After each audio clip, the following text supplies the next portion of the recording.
We usually start with a very simple question. What kind of player moment do we want to create?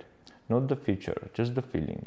From there, we move into a lightweight concept phase where product, math and design align on the core loop. What the player does every few seconds and why they would want to repeat it. Then comes prototyping. We build fast, test internally and focus heavily on pacing and clarity. If it's not instantly understandable, we simplify.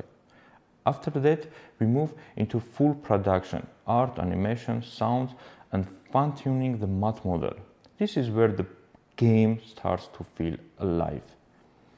Before release, we go through QA and balancing, but also internal play sessions to stress test engagement. And honestly, even after release, the process isn't finished. We analyze performance, player behavior, and use those insights to improve future games.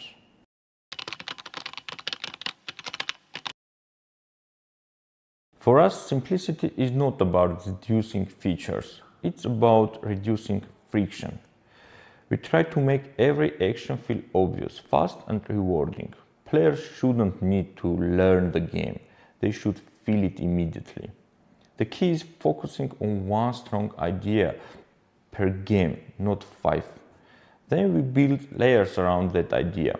Visual feedback, pacing, micro rewards that keep the experience dynamic without making it complicated.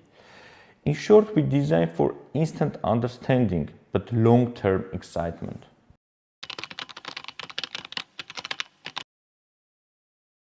In high-frequency games, small things matter a lot. The biggest impact comes from pacing and feedback. How quickly something happens after a player action. How rewarding it feels, even on small outcomes. Also, unpredictability is crucial, but controlled unpredictability. Players should feel surprised but never confused. Another key factor is session rhythm, giving players natural peaks and resets so they don't burn out too quickly. And finally, consistency. If a game feels fair and responsive, players trust it and they come back.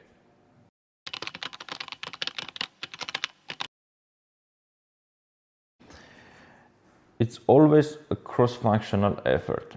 Product defines the vision and ensures we are solving the right player problem. Game designers shape the core mechanics and player flow. Mathematicians build the backbone, balancing risk, reward, and long-term engagement. UX/UI designers make sure everything is intuitive and smooth.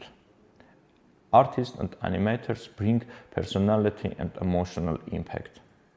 And developers make it all work seamlessly, especially in fast-paced environments like ours. The key is not just having strong roles, but making sure they collaborate closely from the very beginning.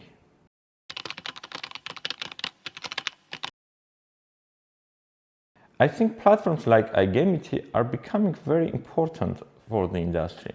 iGaming has traditionally been very performance-driven, which is great, but sometimes creativity takes a backseat. What I like about iGamity is that it gives space to highlight how things are built, not just what performs. It creates a platform for sharing ideas, approaches, and different ways of thinking, which ultimately pushes the whole industry forward. And collaboration starts with visibility. So I think this kind of initiative is a very positive step.